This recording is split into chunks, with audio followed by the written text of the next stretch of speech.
Detak jantungku berdegup tenang, aliran darah mengalir kencang. Isi pikiran halu melayang, harumu bikin mabuk kepayang.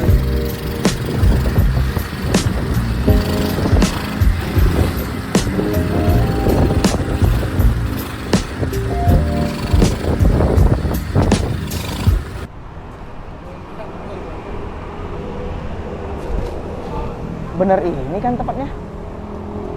Mas, ojol ya? Iya, ojol mas. Nah ini mas, ini tolong. Oh. Nah ini nih dokumen mas, tolong Wah. dikirim ya. Oh, ini dokumen apa mas? Wah ini dokumen penting banget ini mas, tolong dijaga ya, tolong. Siap. Oke, thank you mas.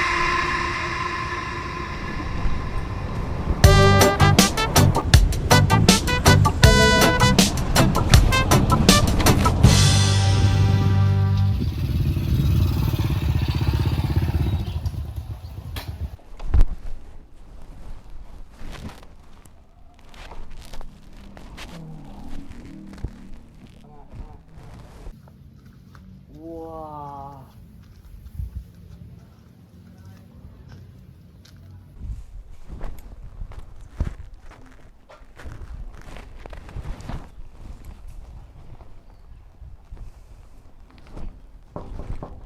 Assalamualaikum.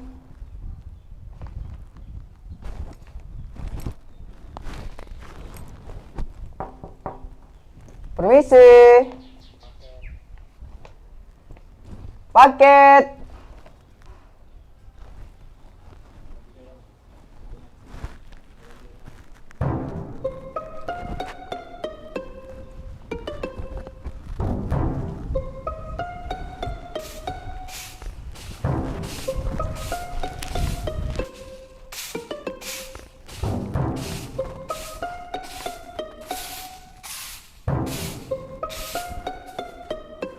Mas, nyari siapa mas? Oh, ini Pak. Iya. Saya mau ngirim paket atas nama Pak Fahri, Pak. Pak Fahri? Iya, bener. Iya benar, ini memang rumahnya Pak Fahri. Iya. Tapi ini rumah yang ke-72. Rumahnya memang banyak. Rumah ke-72. Bu. Iya. Terus beliau kemana sekarang? Wah, saya kurang tahu deh. Soalnya saya bertugas cuma bersih-bersih di sini aja. Iya. Saya sedikit tahu. Mungkin bisa dicek di rumah yang ke-84. Rumahnya ke-84. Iya, rumah ke-84. Terus saya nggak tahu. harus kemana saya Pak ini rumah ke-84? Mungkin rumah ke-84 ada di barat jalan. Oke, barat jalan. Cari aja yang paling besar, yang paling putih. Oke. Siap. Terima kasih Pak. Oke. Tapi enak ya Pak jadi bos Fahri ya Pak? Ya, memang enak. Dia bisa bangun rumah sebesar ini, punya taman yang luas, teras yang bagus, rumahnya banyak tiangnya pula, ya kan? Tapi ada kurangnya. Ada kurangnya Pak? Iya. Kalau boleh tahu kurangnya apa ya Pak?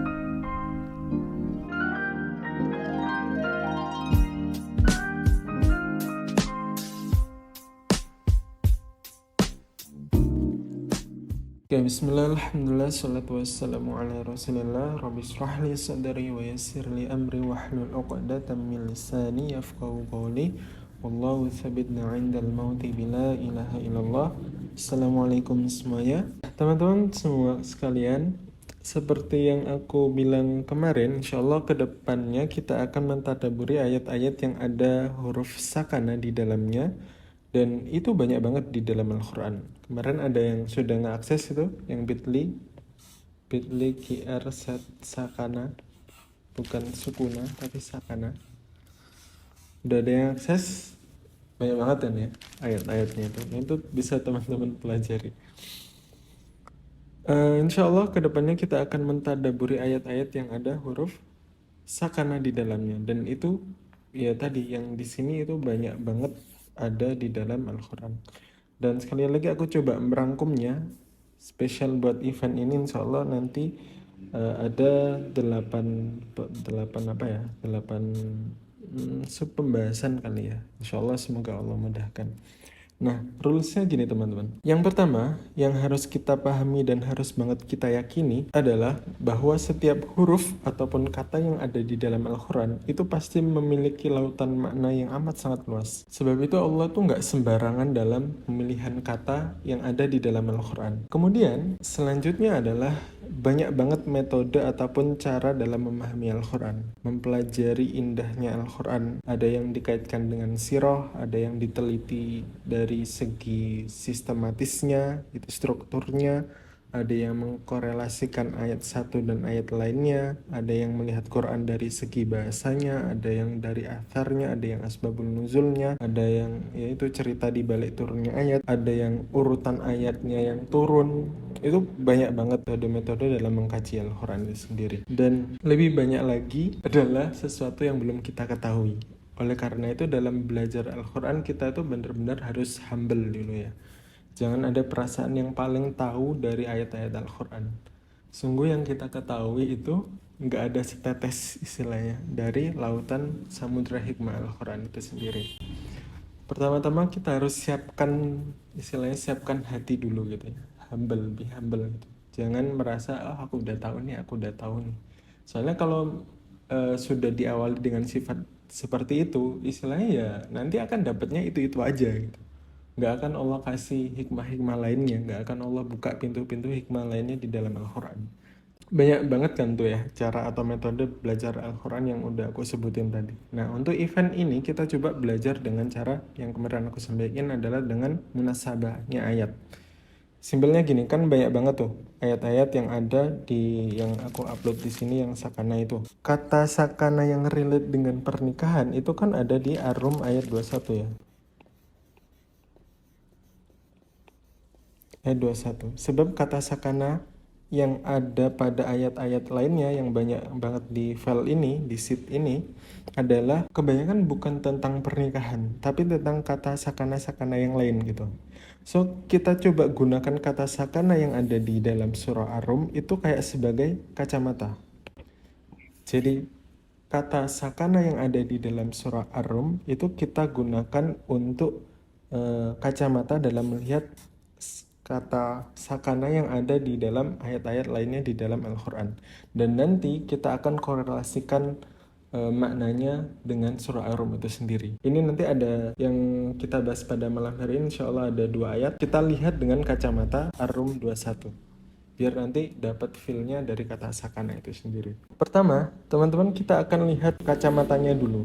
Kita akan lihat surah Ar-Rum ayat yang ke-21 yang mungkin sudah kita hafal ya. Wa min ayatihi an khalaqalakum min anfusikum azwajan litaskunu ilaiha wa ja'ala bainakum mawaddatan wa rahmah inna fi dzalika laayatin liqaumin yatafakkarun. Ayatnya dimulai dengan wa min ayatihi dan di antara tanda-tanda kebesarannya. Dan apa wa min ayatihi dari ayat-ayat, dari tanda-tanda kebesaran Allah, kekuasaannya Allah. Kalau teman-teman cek di surah Ar-Rum ya, teman-teman buka surah Ar-Rum. Ini kan ayat ke-21. Kalau teman-teman cek atasnya ayat 20, kemudian 22, 23, 24, 25. Intronya ayatnya adalah wa min ayatihi, wa min ayatihi, wa min ayatihi, wa min ayatihi. Ada 6 ayat yang berurutan di dalam surah Ar-Rum itu semuanya wa min ayatihi, wa min ayatihi. Yang ke-20 itu kalau nggak salah adalah tentang penciptaan manusia. Depan ayatnya itu wa min ayatihi. Itu kayak 6 ayat ini, istilahnya kayak 6 ayat ini, itu adalah satu paket gitu untuk menjelaskan tentang kekuasaannya Allah itu seperti apa, kebesarannya Allah itu seperti apa. Sekarang kita balik ke Ar-Rum yang ke-21 aja. Pada ayat ini kemarin udah kita bahas sedikit ya, bahwa ayat ini memberitahu kepada kita akan tujuan menikah itu seperti apa. Agar kalian bisa saling menenangkan, agar kalian bisa saling menenteramkan satu sama lain. Kalau udah tenang, apa selanjutnya? Wa ja'ala bainakum mawaddah warahmah. Allah akan hadirkan di dalam relationship yang sudah sakinah itu adalah mawaddah dan rahmah. Kalau di sini ditranslate apa ya? Rasa kasih dan sayang gitu. It's okay, ini terjemah memang terjemah apa ya? Terjemah depak ataupun terjemah bahasa Indonesia agar kita mudah untuk memahami gitu. Tapi kalau kita coba deep lagi teman-teman, tahu nggak apa bedanya mawaddah sama rahmah? Teman-teman simpelnya gini, mawaddah MWD sama RHM rahmah. Mawaddah itu adalah perasaan cinta ataupun sayang yang muncul demi kebahagiaan diri sendiri.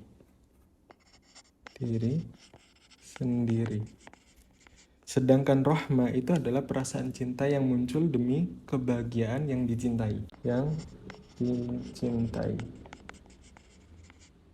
Jadi mawaddah itu kayak aku mencintaimu agar aku bahagia. Tapi ke levelnya itu kalau udah rahmah, aku mencintaimu agar kamu bahagia. Ngerti nggak teman-teman bedanya? Jadi kalau mawaddah itu dia tuh sayang, cinta karena mencintainya adalah kebahagiaan bagiku. Istilahnya kayak gitu. Kenapa aku sayang dan cinta sama kamu? Sebab itu bikin aku senang. Tetapi kalau levelnya sudah rahmah, itu levelnya udah paling tinggi tuh. Jadi aku mencintaimu tuh nggak terlalu peduli aku bahagia apa enggak, tapi yang penting kamu bahagia deh. Gitu. Nah itu levelnya sudah rahmah. Jadi rahmah tuh levelnya udah paling tinggi. Cintanya itu udah berpikir bagaimana membuat yang dicintainya itu biar bahagia aja gitu. Jadi dalam pikirannya sudah kayak gitu. Dan sekali lagi ya teman-teman, mawaddah dan rahmah itu nggak bisa dicapai sebelum ada sakinah. Kalau kita lihat dari strukturnya ayat ini.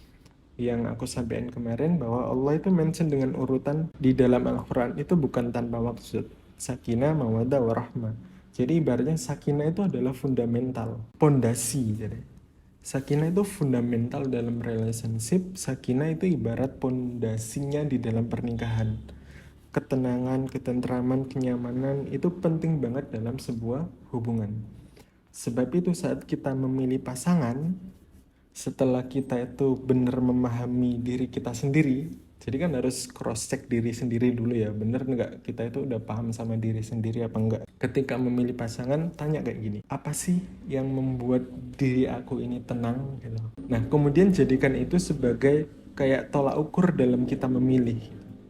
Kira-kira si doi itu, si dia itu bisa membuat aku sakinah, tenang, tentram nggak ya? Gitu. Kalau aku memilih dia, kira-kira dia bisa membuat aku tenang nggak ya? Gitu. Apa dari dia yang akan membuatku tenang? Jadi ibaratnya orang dengan kriteria seperti apa yang bisa membuat aku nyaman? Gitu. Orang seperti apa yang ketika aku ngobrol dengan dia, itu emosiku jadi reda gitu. Orang seperti apa yang ketika dekat dengan dia aja, pikiranku jadi tenang gitu. Jadi kayak ketika teman-teman mengalami kayak kemarahan, ketakutan, overthinking, khawatir yang berlebihan, bahkan badai sekalipun dalam hidup, semua itu akan meredah jika aku bersamanya. Siapa yang bisa menjadi sakinah bagiku? Nah, sebab apa? Sebab seperti itulah fungsi pasangan yang Allah jelaskan di dalam Al-Quran. Jadi kayak bagaimana aku bisa menemukan ketenangan darinya, itu juga sebaliknya bagaimana aku bisa memberikan ketenangan bagi dirinya. Makanya ayatnya adalah litaskunu ilaiha, yaitu saling menenangkan satu sama lain. Jangan sampai pasangan itu malah kayak jadi sumber ketidaktenangan yang seperti yang aku sampaikan kemarin. Jadi litaskunu ilaiha itu maknanya adalah harus bisa saling nenangin gitu. Kalau perlu tanya deh, apa sih yang membuat kamu itu nggak tenang dengan hidup kita sekarang? Kang, kira-kira apa sih yang membuat kamu nggak tenang selama ini gitu? Itu kayak bisa di sebulan sekali. Selama ini kamu udah ngerasa tenang nggak sama aku gitu? Kalau belum, apa yang sekiranya bisa membuat kamu tenang dengan aku gitu? Jadi itu bisa di cross check gitu. Sebab setiap orang itu pasti berubah-ubah gitu. Kalau ada yang bilang ta'aruf itu cuma di awal, itu adalah statement yang salah gitu. Bisa dibilang kayak gitu. Jadi ta'aruf itu adalah perjalanan seumur hidup. Gak cuma di awal pernikahan, tapi selama pernikahan. Sebab pasangan itu seringkali berubah-ubah. Yang kita kenal hari ini itu belum tentu sama yang kita kenal besok. Makanya ta'aruf itu bukan awal pernikahan, tapi selama pernikahan. Istilahnya kayak gitu. Sekali lagi teman-teman, jangan dibiarin bahaya. Sebab kalau sakinah itu udah hilang, udah tergerogoti, pondasinya udah rapuh, maka jangan berpikir tentang mawaddah warahmah gitu loh. Tentang cinta yang sudah selama ini dibangun, itu ya tinggal robohnya saja kalau pondasi sakinahnya itu sudah tergerogoti. Sekali lagi, sakinah itu fundamental banget. Ketenangan adalah pondasi dalam sebuah hubungan. Selanjutnya, ini aku ambil dari Imam Raghib Al-Asfahani. Imam Raghib ini beliau adalah salah satu ulama bahasa yang kalau teman-teman biasa ikut mandit, nah pas aku yang isi biasanya aku sering nyampain juga. Jadi ini adalah salah satu ulama recommended banget kalau menurut aku. Kalau teman-teman mau belajar bahasa kebahasaan Al-Quran gitu, kata-kata yang ada di dalam Al-Quran. Ini dari web gratis, ada di tafsir.app. Teman-teman bisa akses di sana, ada banyak banget tafsir, banyak banget kamus Al-Quran, banyak banget i'rab dan sebagainya lah. Pokoknya seputar Al-Quran, insya Allah di sini teman-teman tercukupi kebutuhannya. Tapi sekali lagi bahasa Arab gitu. Nah, kalau kata Imam Al-Asfahani, as-sukun itu beliau terjemahkan, as-sukun itu artinya adalah menetap, berdiamnya sesuatu setelah sebelumnya bergerak. Dan kata tersebut itu sering dipakai sebagai apa? Tempat tinggal. Nah, ini beliau menyebutkan contohnya ini apa? Sakana fulanun makana kadza. Jadi si fulan itu menetap di tempat ini, atau dalam artian si fulan tinggal di tempat tersebut. Jadi sakana itu secara bahasa artinya adalah tempat tinggal, tempat menetap. As-sukun itu sendiri. Nah, sekarang kita coba lihat yang ayat Al-Baqarah yang ke-35 ini. Kalau teman-teman familiar dengan ayat ini tuh mirip banget dengan Al-A'raf ayat yang ke awal-awal tuh 19. Kalau teman-teman baca Al-A'raf ayat yang ke-19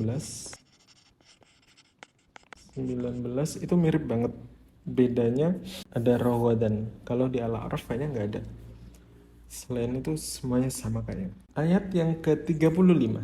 Wa qulna ya Adam uskun anta wa zawjukal jannata wa kulla minha ragadan haitsu syi'tuma wa la taqraba hadhihi syajarata fatakuna minadh dhalimin. Kita coba pelajarin ayatnya bentar, nanti kita cari di mana kata sin kaf nunnya, kemudian kita korelasikan dengan apa yang ada di surah Ar-Rum yang sudah kita pelajarin barusan. Ayat ini adalah bercerita tentang keberadaan Nabi Adam alaihissalam di surga. Momennya itu setelah Nabi Adam pertama kali diciptakan di surga. Dan kita tahu ceritanya, setelah Allah menciptakan bapak kita Adam, kemudian Allah menciptakan siapa? Allah menciptakan Hawa. Nah, sebenarnya ada dua versi teman-teman. Dua versi. Versi yang pertama itu adalah Allah menciptakan Adam, terus langsung Hawa, barulah mereka berdua itu disuruh tinggal di surga. Pendapat ini, teman-teman kalau baca tafsirnya itu banyak banget, Masya Allah, luas banget ilmu tafsirnya itu di beberapa buku tafsir. Ini yang mayoritas adalah pendapatnya Ibnu Ishaq. Versi yang kedua tentang penciptaan ini adalah Nabi Adam, habis menciptain Nabi Adam, kemudian Nabi Adam tinggal di surga, barulah Allah menciptakan Hawa. Ini teman-teman bisa cek di tafsirnya Imam As-Sa'di misalnya. As-Sa'di. Yang Imam As-Sa'di itu mengambil pendapatnya dari Ibnu Abbas sama Ibnu Mas'ud. Ibnu Abbas sama Ibnu Mas'ud. Jadi pendapatnya Imam As-Sa'di yang mengambil riwayat Ibnu Abbas itu mengatakan bahwa Nabi Adam tuh ketika sudah diciptakan kemudian masuk surga dan tinggal di sana, barulah Allah menciptakan Hawa. Jadi nanti kalau teman-teman ngedengar cerita yang berbeda, it's okay, nggak usah terburu-buru nyalahin atau gimana. Perbedaan pendapat di dalam dunia tadabbur tafsir itu Masya Allah udah biasa ya. Udah malah bikin seru gitu lah. Jadi kita itu banyak referensi. Jadi misal ada yang menyampaikan Ya Hawa dulu lah baru surga, ataupun surga dulu baru Hawa. Sama aja, keduanya sama-sama ada referensinya gitu. Nah, kali ini kita coba ambil pendapat yang kedua ya. Kenapa aku yang kedua? Soalnya di sini ada embel-embel Ibnu Abbas sama Ibnu Mas'ud. Jadi kayaknya lebih strong deh. Jadi aku lebih suka aja sih. Aku nggak tahu strong apa enggaknya, tapi aku lebih suka Ibnu Abbas dan Ibnu Mas'ud ini aja. Kita ambil pendapat yang kedua. Jadi Nabi Adam itu sudah diciptakan, kemudian tinggal di surga, kemudian barulah Allah menciptakan Hawa. Nah, case ini yang akan kita bahas. Jadi setelah Adam diciptakan, kemudian lalu diperintahkan malaikat untuk bersujud, sedangkan iblis nggak mau, lalu diusir dari surga iblisnya. Akhirnya Adam tinggal di surga. Sampai di sini, teman-teman, kan kita udah belajar ya, gambaran surga itu seperti apa. Tempat tinggal yang super amat nyaman, view-nya itu bagus, fasilitasnya Masya Allah, semua kebutuhan tercukupi. Coba deh, tempat tinggal, tempat makan, tempat main, itu juga bisa. Itu kan tempat terbaik, yaitu surga. Nabi Adam nih tinggal di sana. Nabi Adam tinggal di surga. Harusnya kan udah bahagia banget kan ya. Amat sangat bahagia hidup di surga, udah puas lah hidupnya gitu. Tapi tahu nggak apa yang terjadi? He feels lonely, man. Dengan fasilitas surga, Nabi Adam itu masih merasa kesepian gitu. Terasa kok ada yang kurang ya dalam hidupku gitu. Ini tinggal di surga loh dengan berbagai macam fasilitas mewah luar biasa, tapi kok merasa kesepian gitu. Akhirnya Allah menciptakan Hawa. Sampai di sini ya, sampai di sini. Ini tuh sebenarnya ngejawab pertanyaan kerutan yang kemarin, yang malam kemarin. Mungkin ada yang sekarang dalam posisi nyaman banget dalam hidupnya, dalam posisi yang Masya Allah. Sendiri kayaknya nyaman-nyaman aja, kerja oke, duit lancar, tempat tinggal nyaman, makan enak terus. Mungkin sekarang punya pikiran kayaknya hidupku gini pun udah nyaman deh. Kayaknya nggak perlu nikah deh. Calm down bro. Kayak you know what, kenyamanan hidup kamu saat ini itu jauh banget jika dibandingkan kenyamanan hidup Nabi Adam saat berada di surga. Dan Nabi Adam aja dengan kenyamanan surga, dengan fasilitas surga, itu butuh seorang istri loh, butuh pasangan loh. Jadi senyaman apapun hidup kamu saat ini, mau nggak mau kita akan mengikuti bapak nenek moyang kita kan. Gitu. Jadi kebutuhan kita itu pasti sama dengan kebutuhan Nabi Adam. Gitu. Senyaman apapun hidupmu saat ini, saat sendiri, pasti kamu itu akan membutuhkan pasangan. Sebab kita itu keturunannya Nabi Adam. Anak sama bapak ya nggak bakalan beda jauh. Kecuali ya bukan keturunannya Nabi Adam gitu loh. Pasangan itu adalah fitrah, istilahnya memang udah settingannya, desainnya menjadi anak keturunannya Adam itu sendiri. Makanya kalau ada yang LGBT itu sebenarnya heran dah. Dia tuh sebenarnya keturunan Nabi Adam bukan sih gitu. Kok beda kebutuhan dia sama kebutuhan Nabi Adam? Dan Nabi Adam kan butuhnya Hawa, bukan Bambang istilahnya gitu. Mau cerita-cerita dulu ya. Ketika Nabi Adam itu berjalan sendirian di surga, itu dengan perasaan yang kesepian, mungkin gegara kecapean jalan, akhirnya Nabi Adam pada saat itu tertidur. Nah, ketika tidur itu, Allah menciptakan Hawa dari tulang rusuknya Nabi Adam. Dan begitu bangun, Nabi Adam tuh melihat wanita sedang duduk di dekat kepalanya. Kemudian Nabi Adam bilang, siapa kamu ini? Gitu. Kemudian Hawa menjawab, aku wanita. Ya iyalah wanita. Gitu. Lalu Nabi Adam tanya, kenapa kamu diciptakan? Kemudian Hawa menjawab, agar kamu merasa tenang dan tentram bersamaku. Nah, pada saat itu teman-teman, Nabi Adam tuh sebenarnya belum kenalan dengan Hawa. Para malaikat pun menguji pengetahuan Nabi Adam tentang Hawa itu sendiri. Dan Nabi Adam itu sudah diberikan pengetahuan oleh Allah, yaitu pengetahuan tentang di ayat-ayat sebelumnya gitu kan. Nabi Adam itu punya keistimewaan, yaitu diajari Allah apa? Asma'ul kullaha. Semua nama-nama ciptaan Allah itu Nabi Adam tahu gitu. Jadi jika kita nanti misal ketemu Nabi Adam di surga gitu ya, nggak usah kenalan lagi gitu. Jadi Nabi Adam itu udah tahu nama kalian istilahnya kayak gitu. Jadi salah satu kelebihannya Nabi Adam, beliau itu mengetahui semua nama-nama gitu. Nah, balik lagi. Jadi para malaikat itu menguji Adam. Wahai ya Adam, siapa namanya? Gitu. Nabi Adam menjawab, dia bernama Hawa. Kemudian para malaikat itu bertanya lagi, kenapa dia dinamain Hawa? Kemudian Nabi Adam menjawab, sebab sesungguhnya dia itu dijadikan dari sesuatu yang hidup. Makanya dia itu namanya Hawa. Sesuatu yang hidup yang dimaksud adalah Nabi Adam sendiri. Makanya Hawa itu diciptakan dari tubuhnya Nabi Adam. Jadi kalau Nabi Adam itu dalam redaksi lain diciptakan dari tanah, tapi kalau Hawa itu diciptakan dari tulang rusuknya Nabi Adam saat Nabi Adam sedang tidur. Hawa, istrinya Nabi Adam, itu diciptakan dari tubuh Nabi Adam, tubuh suaminya. Makanya kalau ada seorang lelaki yang paham akan hal ini, sebenarnya tidak akan mungkin menyakiti wanitanya. Kenapa? Sebab itu sama saja dengan menyakiti bagian tubuhnya sendiri. Hawa itu diciptakan dari bagian tubuhnya Nabi Adam. Kalau kok misal Nabi Adam menyakiti Hawa, ada suami yang menyakiti istrinya, itu adalah sesuatu yang aneh gitu.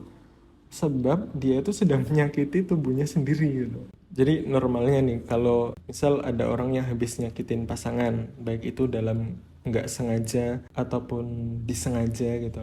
Misal kamu ya, teman-teman habis nyakitin pasangannya. Ketika kita itu menyakiti pasangan, bukankah ada yang terasa sakit di dalam hati kita? Iya nggak? Atau ada yang merasa puas dan lega gitu kalau habis nyakitin pasangannya? Itulah mengapa salah satu hikmah dari kisah tadi, bahwa Hawa itu benar-benar diciptakan dari Adam, diciptakan dari pasangannya sendiri. Ayatnya teman-teman kita lanjut ya. Oke, kita skip dulu. Kita lanjut. Uskun anta wa zawjukal jannah.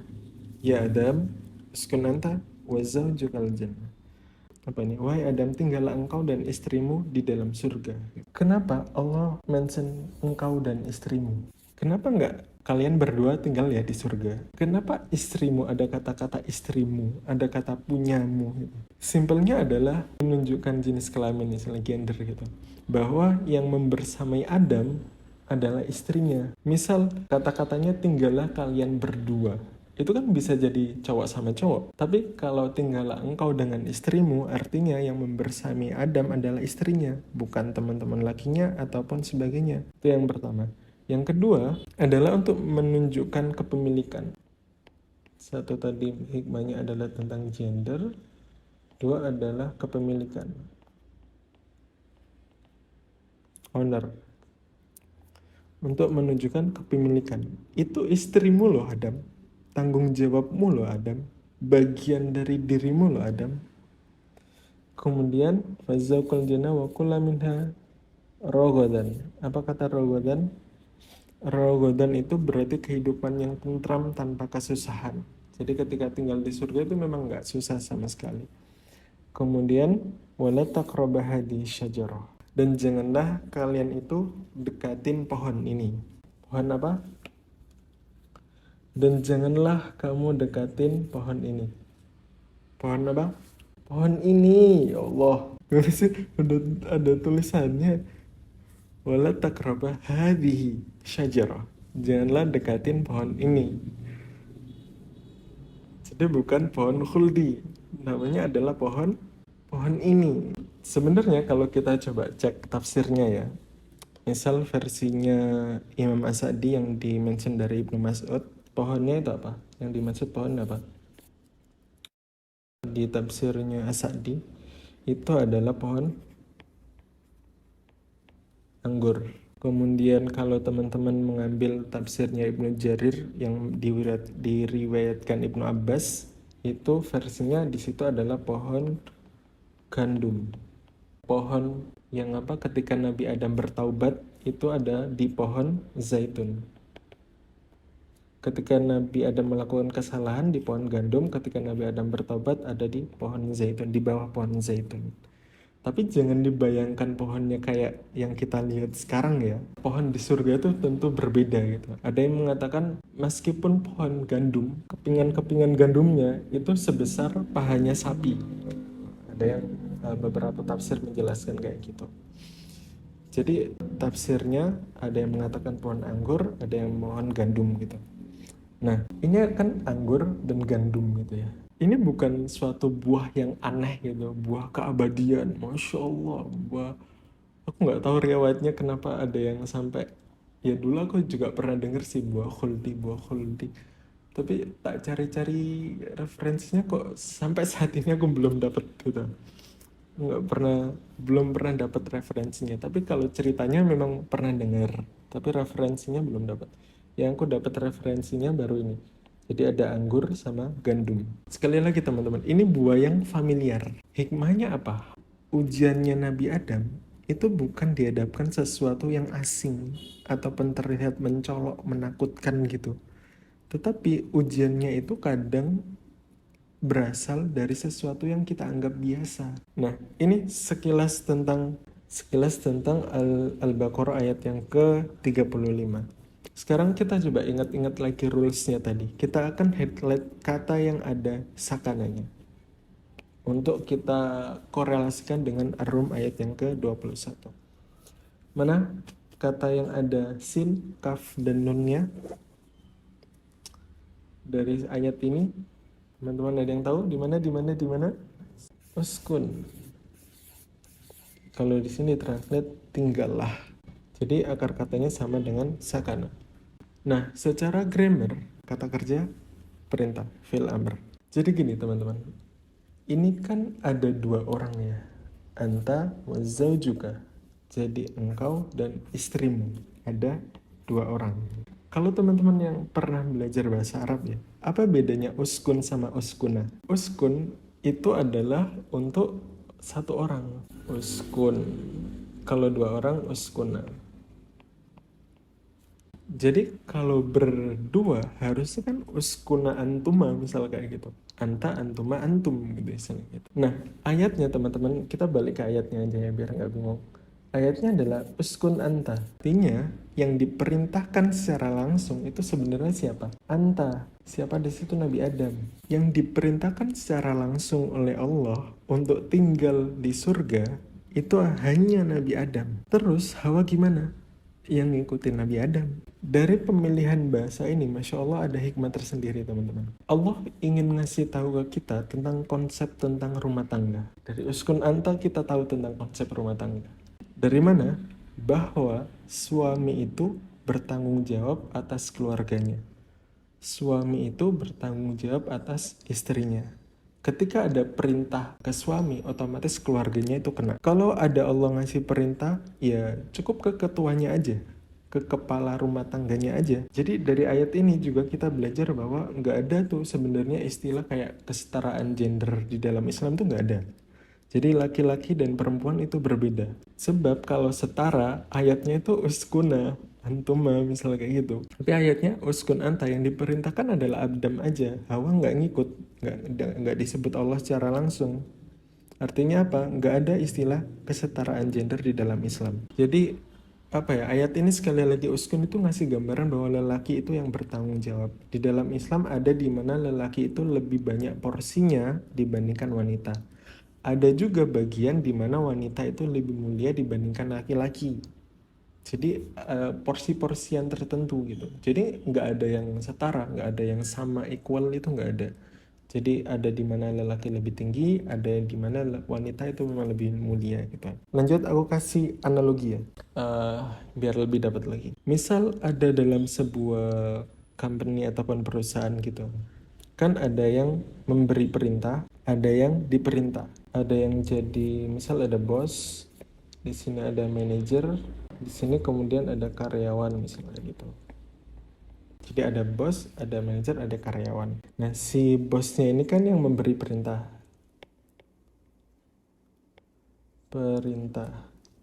Kemudian yang diberi perintah ataupun yang diperintahkan adalah manajernya. Diberi Allah litinnya. Kayak gitu ya. Nah, Dua dulu deh. Antara yang memberi perintah dengan yang diberi perintah. Siapa owner perusahaannya? Yang memberi perintah. Ya gak? Allah memerintahkan Adam dan istrinya untuk berumah tangga di surga. Pertanyaannya, siapakah owner rumah tangga? Ownernya adalah Allah. Gini teman-teman, ini mungkin rada sensitif ya. Terutama buat para suami yang abusive lah kalau bahasa anak sekarang, yang nyakitin istri, yang nyakitin anak gitu, mentelantarkan anaknya gitu. Itu serius, wahai suami yang bersifat demikian ya. Anda pikir Anda itu siapa gitu? Kamu berpikir kamu itu yang memiliki anak istrimu gitu, lantas kamu bisa seenaknya gitu. You are not the boss man gitu. Kamu itu bukan pemilik istilah. Kamu itu cuma manajer loh. Kamu itu cuma pesuruhnya Allah loh gitu. Kamu itu cuma mandor istilahnya. Kok bisa seenaknya banget sama karyawan, sama apa yang diamanahin Allah gitu loh. Kamu itu hanya diamanahin Allah, wahai para suami gitu, buat jadi ketua rumah tanggamu, jadi seseorang yang akan bertanggung jawab. Kok bisa seenaknya malah nyakitin sampai nggak ngasih nafkah misalnya, malah malas kerja, kadang kebalik istrinya disuruh kerja. Pertanyaan kok bisa gitu loh. Sebagai seorang owner itu kan bisa banget ya mecat manajer yang kayak gitu. Gampang banget aja diganti sama yang lain gitu. Allah itu juga gitu. Kalau kamu itu nggak bisa ngejaga rumah tanggamu dengan baik, Allah itu bisa banget loh gantiin kamu dengan kepala rumah tangga lainnya yang jauh lebih baik daripada kamu. Jadi ini adalah bisa dibilang mindset berumah tangga, terutama buat para suami. Rumah tangga Anda itu bukan milik Anda, itu adalah milik Allah. Anda itu cuma diperintahin Allah. Anda itu bukan pemilik, you are not the owner, you are not the boss gitu. Jadi jangan seenaknya bersikap terhadap anak dan istri dan anggota keluarga lainnya gitu. Nah, uskun anta wa zaujukal jannah. Nah, tadi uskun teman-teman itu berasal dari kata sakana, yang itu sama akar katanya dengan sakinah. Apa kaitannya dengan ar-rum? Sakinah yang ada di surah ar-rum dengan uskun yang ada di surat al-baqarah. Ini bagian so sweetnya, asik. Dengerin baik-baik. Nabi Adam dengan segala macam kenikmatan di surga itu belum bisa menemukan ketenangan pada dirinya.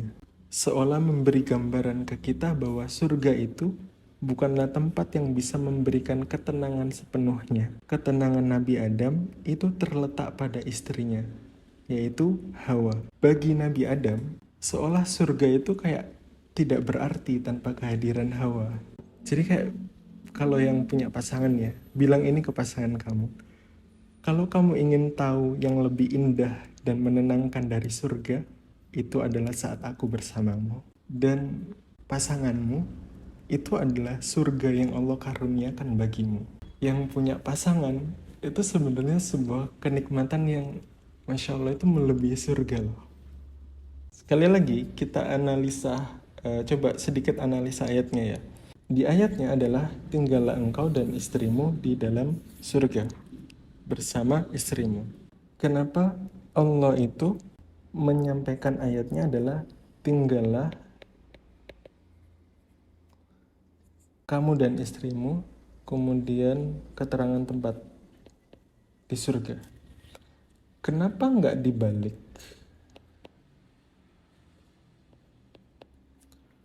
Kenapa Allah ayatnya nggak tinggallah di surga kamu dan istrimu? Kenapa ayatnya kok tinggallah kamu dan istrimu di surga? Kenapa Allah sampaikan tempatnya di belakang? Kenapa siapanya dulu? Nah ini juga hikmah teman-teman. Sebab bersama siapa itu jauh lebih penting daripada di mananya. Kalau bersama orang yang tepat, rumah itu akan terasa seperti surga. Meskipun tempatnya sempit, ngap, genteng bocor, lantai belum keramikan gitu, itu tetap nyaman jika aku bersamamu gitu. Aku kasih quote terkait dengan ini. Quote-nya adalah, jadi sebenarnya setiap rasa syukur itu pasti berbuah bahagia. Dan yang paling manis buah bahagianya hingga serasa surga adalah ketika kamu bisa mensyukuri hadirnya pasanganmu. Kakimu melangkah ke rumahku, setengah melirik mencoba rayu.